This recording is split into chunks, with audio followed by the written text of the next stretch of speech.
Now we have this through these 2 points, okay? Now you really need to be able to find equations. So there are formulas for it. I want you to have a picture because people generally don't have quite a good enough picture of the coordinate plane to understand the content of a pre-calculus. Okay, so we keep working on that. And you can memorize all the formulas in the world, but you won't be able to visualize what they're telling you. It limits your ability to solve problems.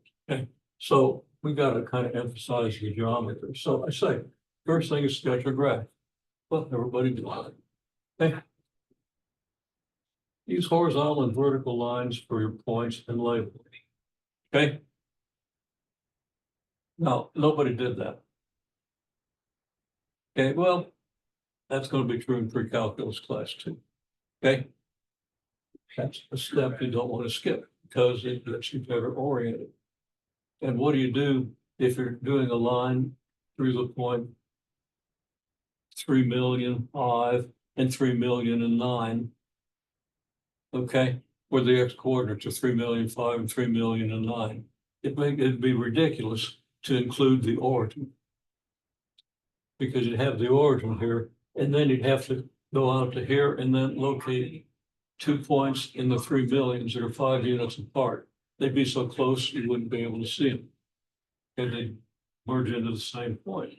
Okay, so for that reason, we want to be able to do these horizontal and vertical lines.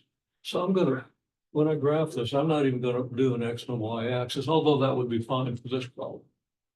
I'm just gonna do the horizontal and vertical lines. And then we can put the X and Y axes in where they belong.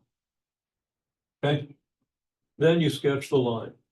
Okay, so basically you do what you've done, except you do just a little more by things. Okay, then you sketch the fundamental triangle. Okay, well, half the class did, and half the class I had to say, hey, you better sketch that triangle. And then that half of the class says, oh yeah, went right into it. Okay. Now, part of sketching that triangle is you make arrows, so you know which way you're going. And I've seen half the class made a mistake in that by not doing the arrow. Okay. And you label the fundamental triangle. I label it, I mean, here's the labeled fundamental triangle. Run equals 4 minus 0 equals 4, rise equals 9 minus 5 equals 4. Put the numbers in there because I saw at least one error in one of those numbers because I think somebody was counting instead of subtracting. Now you want to do both if you can. Now, of course, if you're going from 240,000 to 270,000, you're not going to count. Now, you actually, maybe you do it in tens of thousands and you count in tens of thousands, but you know, if it's something else, you're going to have to subtract. Most of the time, you're going to have to do subtract. And you have to see that subtraction on your picture. Okay, so you have this picture where you start at the leftmost point and move to the right with an arrow. And then you move either up or down as the case may be. Okay. And you label rise, run, and slope. That's in parentheses. But when I say slope is rise over run, in this case 4 over 4, which is 1. Okay. And now if something is wrong, you see everything that you did and you can spot it immediately and you know what it means. So you can fix it very easily. You've got all this stuff on your graph. And you are going to make mistakes. You wouldn't think so because you never see me make one. Okay. Okay. Fair enough. Now you have a point and a slope, so you just plug in the y equals mx plus b. Okay. You've got m, and you've got a point, so you've got an x and a y. So you solve this equation for b. Then you write y equals mx plus b, filling in m and b. There's your equation. Then you check it. Probably ought to include step 8.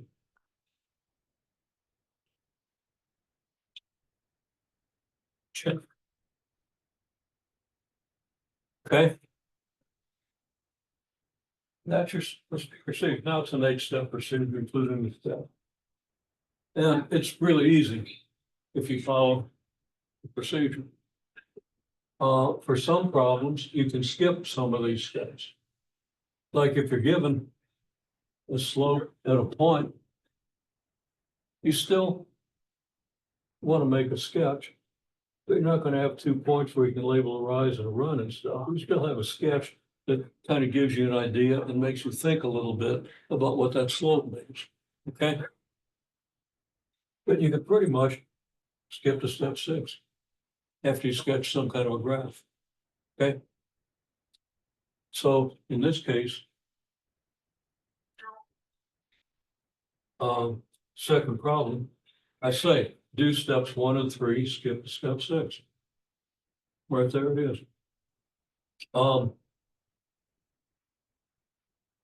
Then if you have 2 points, because here you had 2 points, incidentally, one of these points was the y-intercept. So we really, after we found the slope, we could have skipped right to step 7. Okay, if we knew the y-intercept. In general, if you have 2 points and one of them, neither of them is the y-intercept, you're going to have to do all the steps. Okay. There it is. That's how you do this straight line. And there are formulas.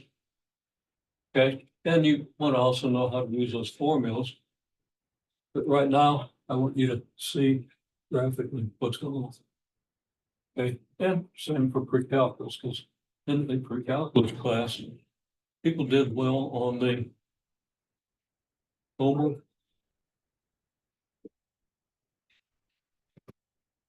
Well, on the quiz. Okay. I actually don't remember. This must have been in my intermediate algebra class. I don't remember what we did in pre-calculus, except we talked about straight lines. People. And we put off some assignments people could match. We want to be sure we match. Okay. Now, for distance students, make sure you've got an extra. You're going to need it. Okay. If your course emphasizes the formulas and equations, respect that because and we have good people teaching these courses. Okay. But I emphasize the graph because it's easier to understand and it's easier to see.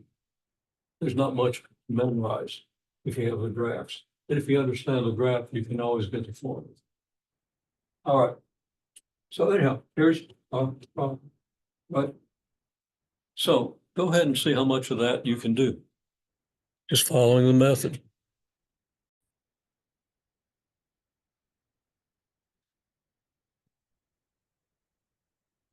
Now, following this method, and I don't require this of people in other sections, but I do recommend it. Okay, but it will be required in my set. And it will penalize it unless it's done completely right. And that's for your own good. Okay, so we have 2 points in the line. So we start with step 1.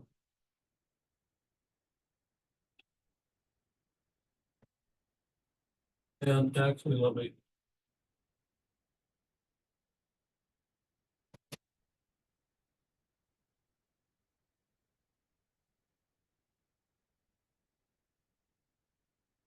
Okay, so we have the points 2, 8, memory, 2, 8, and 9, -4. Write that down.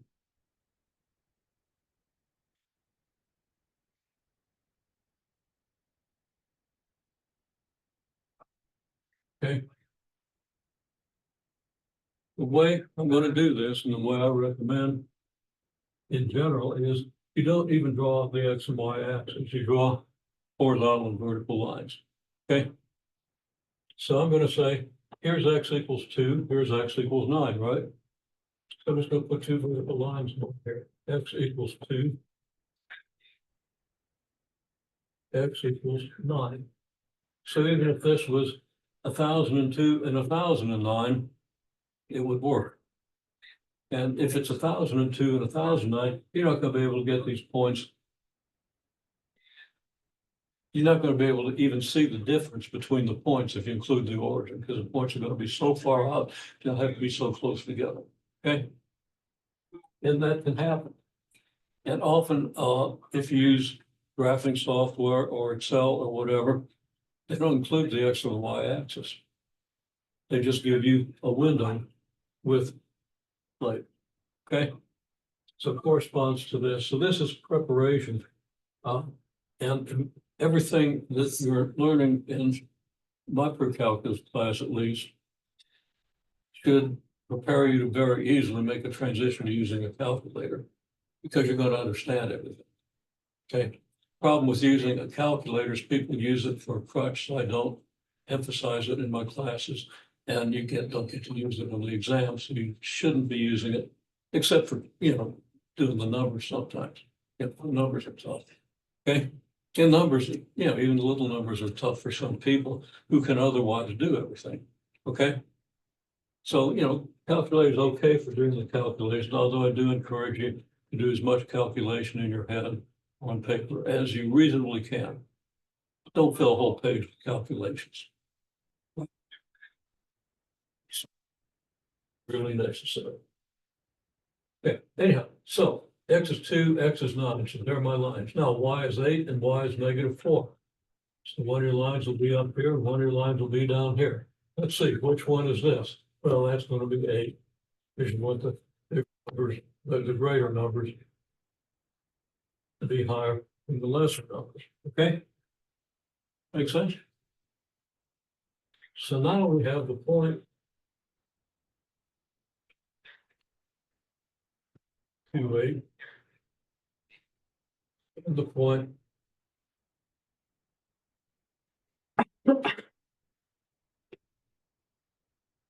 9, -4. So what do we do? Well, we're going to draw a straight line. Kind of missed, and that messed up my arrow. And then we're going to draw the rest of the triangle. We're going to make an arrow. Well, I say start at the leftmost point and draw arrows and take you to the right. Okay. So I'm going to go ahead and do this arrow first. And this one. In half the class, now the X here that I used for the point makes this look like an arrow to the left. That wasn't a very good idea. Okay. But I think we can see that this arrow goes down. Okay. So the arrow goes from left to right. Okay.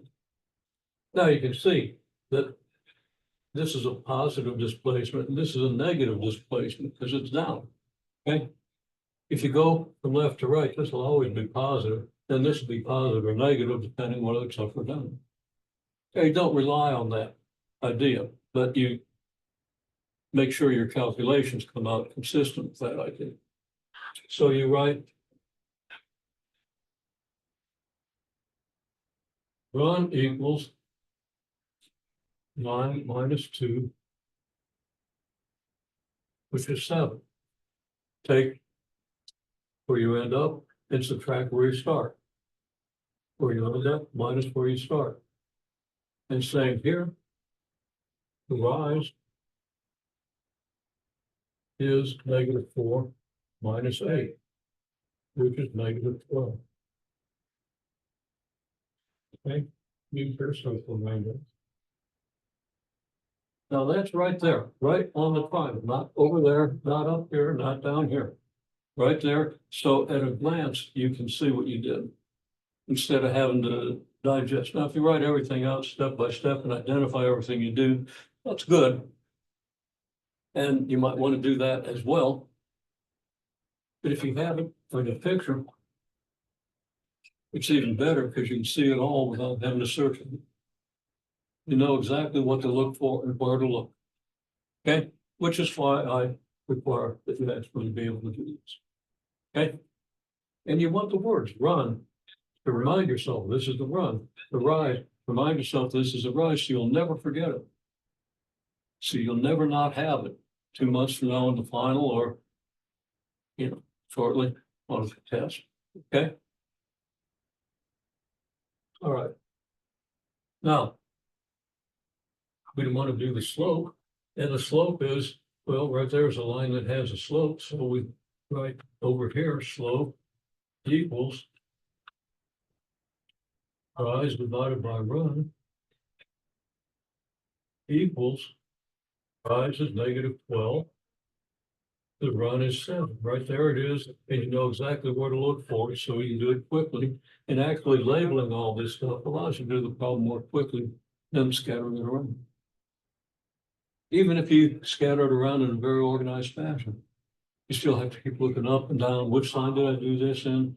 Okay. And it does create a little bit of constraint. So that doesn't reduce, so I'm going to go ahead and write it here, -12. And I'm going to put a box around it so that my eye immediately knows where to look for the slope. Now I've got this picture, so I can say, okay, now let's up.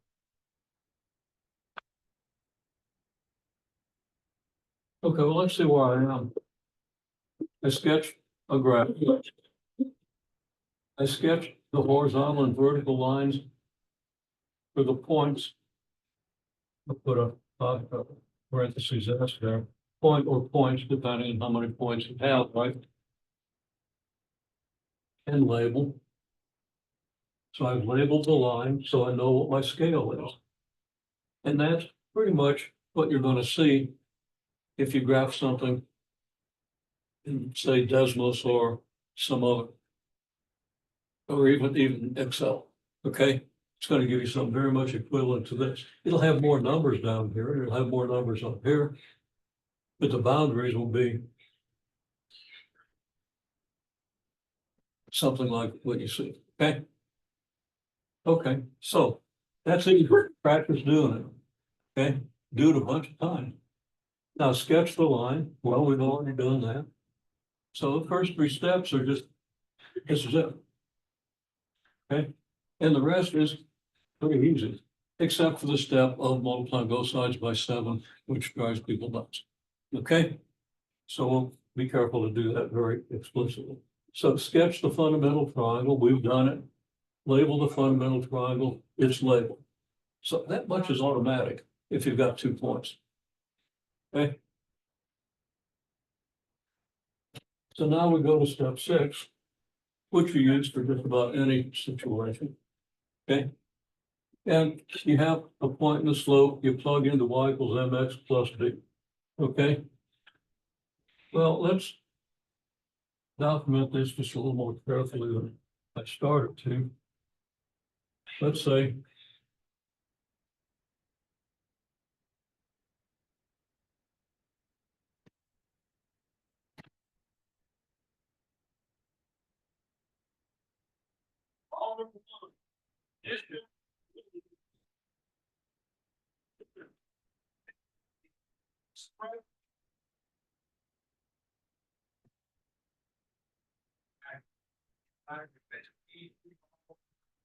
use the point, it's your choice, you got 2 points, you just choose one.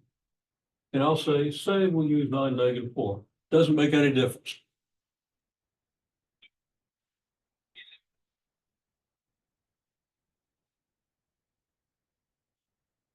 Slope is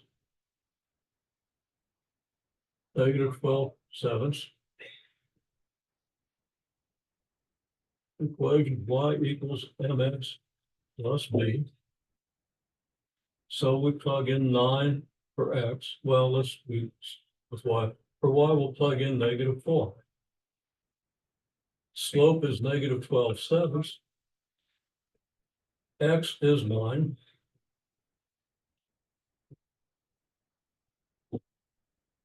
And B, we don't know. Well, that's an equation. We can solve it for B. Now, here's where people get hung up when you have a fraction in an equation. I've said dozens of times, you multiply the entire equation, that is both sides of the equation, by your common denominator. Okay? Open math told me the same thing back. Okay? So people get hung up on this because they're not sure what to do. Okay, well, what we do is we put a set of parentheses here, leave a little space, put a set of parentheses here. And then we copy down whatever's on this side, which is -4. And we copy down whatever's on this side, which is -12/7 times 9 plus B. And then we multiply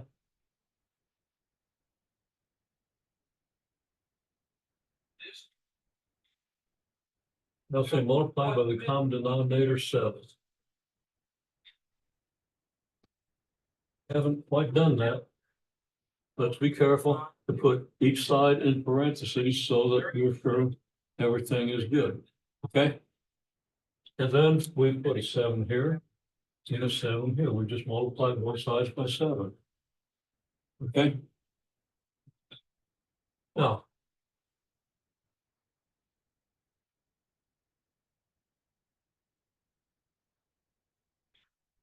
simplify. 7 times -4 is -28. And 7 times this plus this is 7 times -12/7 times 9. Okay, so we've got 7 times this. And then it's plus 7 times B.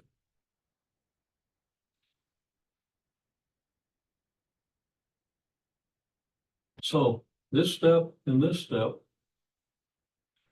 are only necessary if you've got a denominator. And it's not actually necessary, but if you don't do this, then you end up having to do a lot of calculations with fractions, and you're much more likely to make a mistake. Okay, in a pre-calculus class, people aren't very good with fractions. I've said, teach in 5th grade, then put a calculator in your hands and nobody does fraction again. It's not quite exactly true, and it's not true for every teacher. But the way the curriculum is set up, it's pretty much so. Okay? Because I don't see any evidence that people remember much of anything about fractions. At least most of the people who put themselves into a pre-calculus class don't. Okay? There are always exceptions. People don't know perfectly well. So again, in the end of digression, we've plugged in the coordinates of a point and the slope. We've written out what we get. We've multiplied both sides by the common denominator. We've simplified. And I'll mention here under simplify.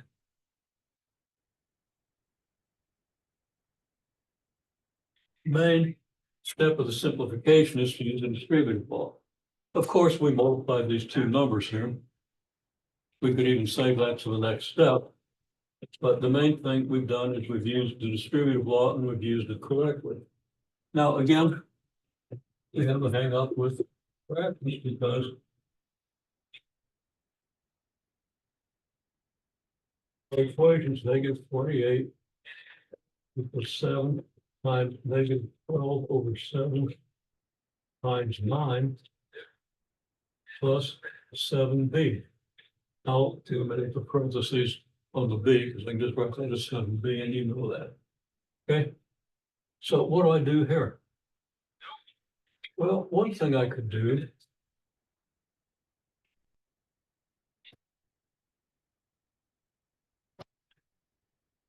and it would always work, you have -28 equals what? Well, it's 7/1 times -12/7 times 9/1 plus 7B. we have negative 28 equals, well, you multiply the numerators, you get 84 times 9, which is 720, 36, 756, if I did that right, over 7, plus 7b.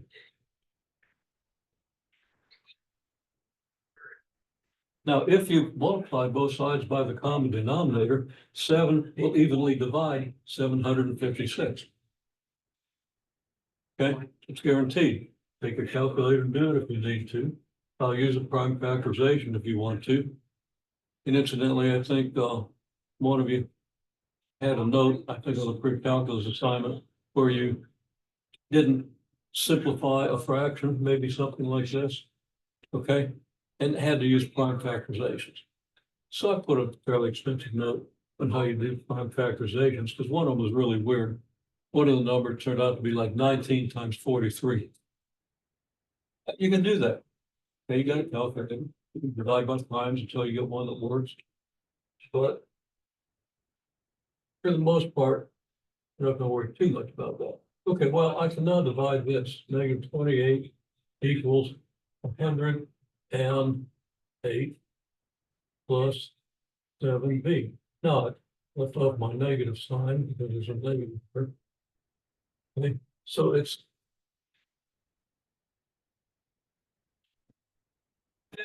negative 108. I'll make that list too. Plus 7b. Now this is really easy to solve, right? So all I did was I took this fraction, multiplied it out, and then divided. The division had to come out even because I had a 7 in the denominator and a 7 in the numerator. Okay?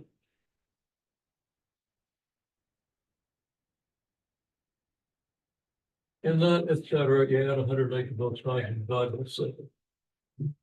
Okay, the other way, here you got negative 28 equals 7 times negative 12 over 7 times 9 plus 7b. You could write negative 28 then equals 7 times negative 12 times 9 over 7.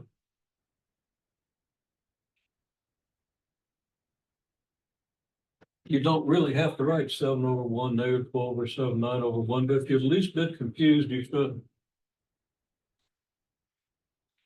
And then instead of multiplying the numbers in the numerator, I just write the numbers in the numerator and the denominator. And then I can see that, well, 7 is a factor of the numerator, it's a factor of the denominator. So 7 is going to divide the 7, right? So I get negative 28 equals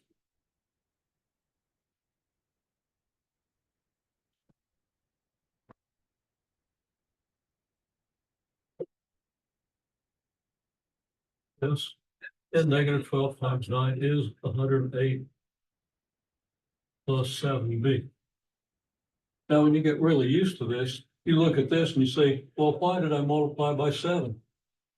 Because multiplying this by 7 and then dividing by 7, which is what's happened, I don't need the 7s. 7 divided by 7 is 1. I can just skip right to this step or even just do that multiplication, right? I don't recommend too many shortcuts until you're really comfortable with this, okay? So what I'm going to say is if you're having trouble with this idea of multiplying both sides by the common denominator, start writing it out like this until you get tired of it. Then when you're really sick of it, you say, hell, yeah, I never needed to do that. I can just do this. Okay, you can even skip to this step.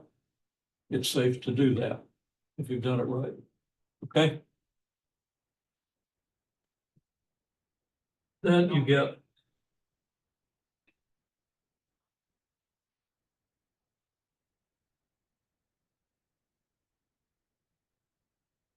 seven b equals 80.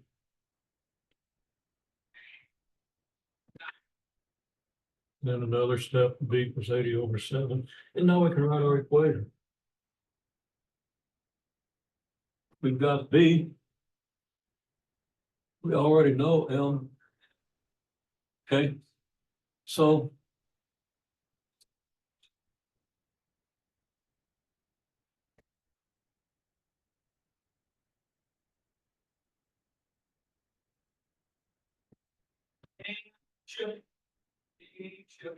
y equals negative 12/7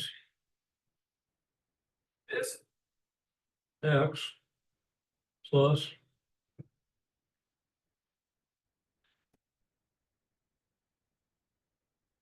over 7. I had to write it kind of small down here. It should be more prominent. But I don't have any more words. Move to someplace else. Okay. Yeah, we went over this in a lot of detail, but I find that people need that, and most pre-calculus class needs that too. Okay. So I can recommend that they look at this video, and nobody will. Okay. Except the people who don't really need to. Right? Everybody's in their time group. I understand it, but sometimes you gotta bite the bullet and do what necessary. Okay. Now I want to move on to a new topic.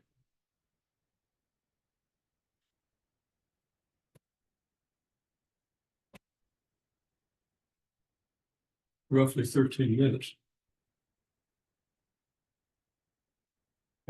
Got a bad job of cleaning this. It's kind of pressing. Okay. You remember seeing quadratic equations? Okay. Well, I'm going to tell you the quadratic formula is. Now, I'm going to assume nobody remembers the quadratic formula. You've got a good eye.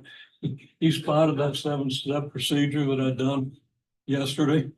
Okay. And it was all the way down on the floor here.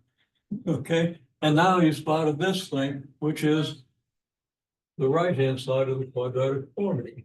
Now let's be sure we understand what it means. Okay. Quadratic formula says that if y equals ax squared plus bx plus c, then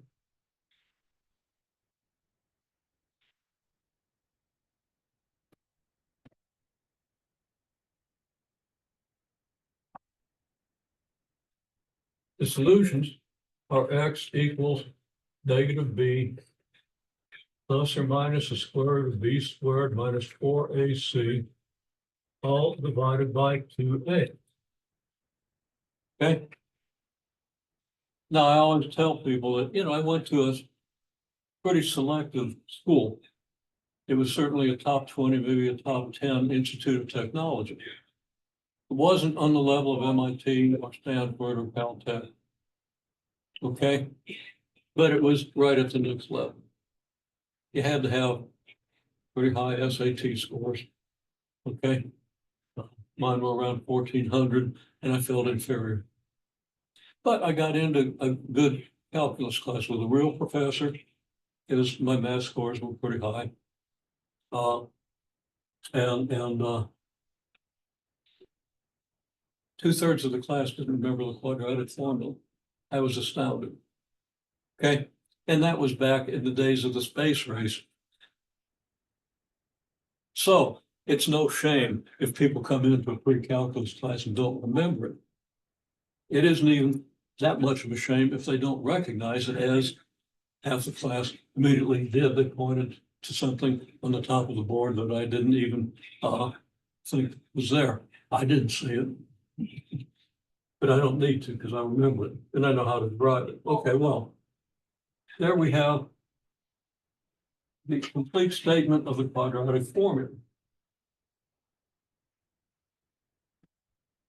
So now solve x squared plus 5x plus 6 equals 0. Can you do that? You first identify A, B, and C. Now, I am assuming that you've done this before. Okay, because I know that both of you had some pretty good preparation. Okay.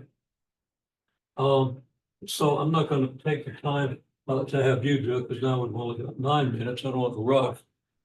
But I don't think it's necessary to tell you to do this. If you don't remember, what's A? It's whatever the coefficient of x squared is, right? And of course, if I don't write a coefficient in front of x squared, then the coefficient's automatically understood to be 1, because 1x squared is the same as x squared. You've got one of them, whether the one's in front of it or not. So A equals 1. B, what's B? Where's B? Well, that's what's coefficient of x, okay? So B equals 5. And C is the number that isn't attached with x. C equals 6.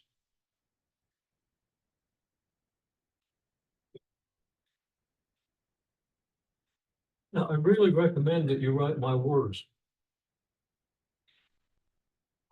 Although this stuff is pretty automatic. If you just write x equals,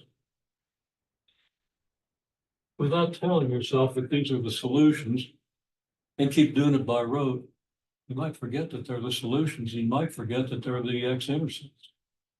Okay? You want to reinforce that. It only takes 1.7 seconds to write solutions R. 2.4 seconds if you're in the lower portion of writing speed. And if you're writing very neatly, maybe a little more than that. Some of you write very beautifully. And nobody writes, in this group writes that. Always read. Okay, solutions are x equals what? Well, we just plug in b. It's going to be -5 plus or minus the square root of 5 squared minus 4 times 1 times 6 divided by 2 times 1. And you know exactly that. Okay? I'm sure you've done this before, haven't you? Okay. As well prepared as you are, as you not been through the course, almost certain to do this. So we just do the arithmetic. In the parentheses, we've got 25 minus 24 over 2. But you do want to write this step out very carefully. You want the minus sign to be here.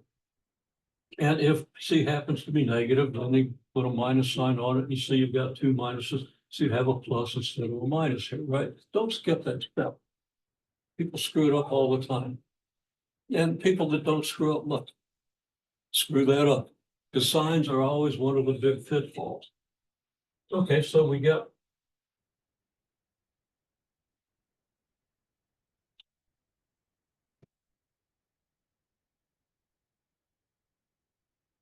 so now we're out of space, so we'll rewrite it.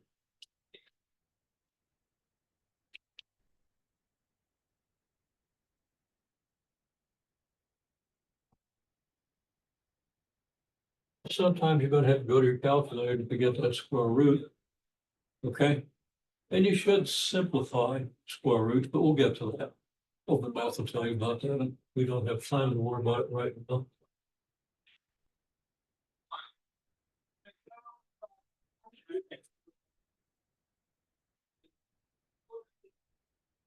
And of course,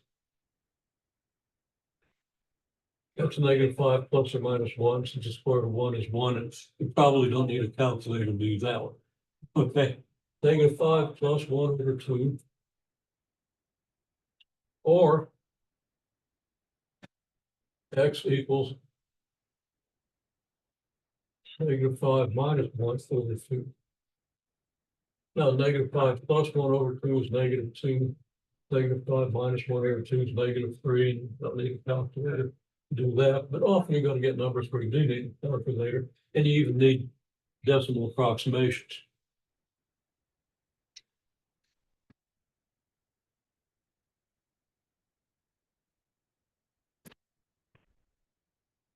That is reason.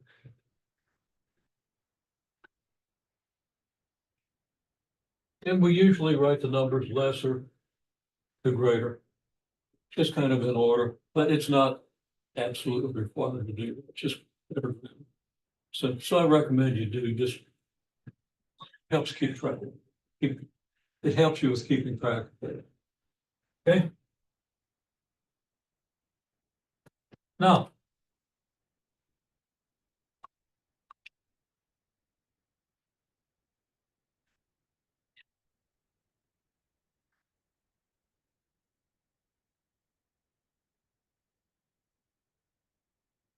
we have everything we need to draw a graph of x squared plus 5x plus 6.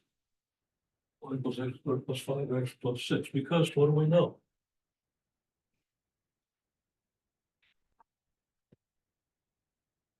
Solution set is -3, -2.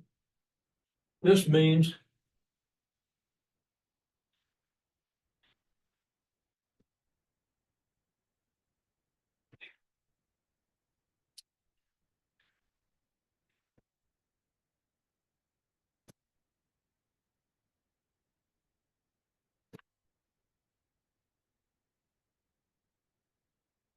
okay, y is 0 here, because here's the equation. We've let y be 0, right? All right, so now we know we can take the points where x equals -3, which I like to label like this. Instead of putting the numbers on the axis, which is traditional, I put them away from the curve that I'm probably going to draw. And when x equals -2.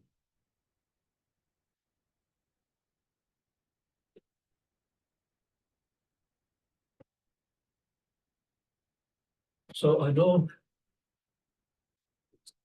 -3 zeros on the graph and -2 0 is on the graph. Now here's a big deal.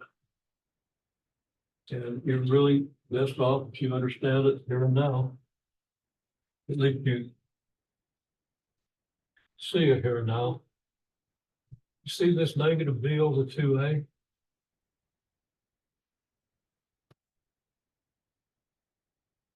At -b over 2a, you have your vertex. So now we know that this is not only vertically shifted, it's squared. Okay. Now we'll do a lot more with this in pre-calculus, but now we can say that the axis of symmetry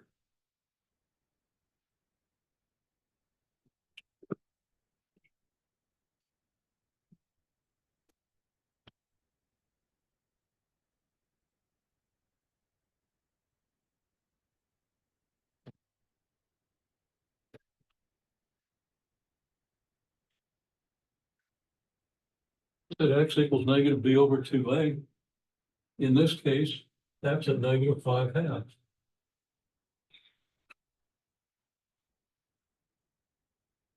-2.5, which is right halfway between -2 and -3. So I'll put a negative in that here. Okay.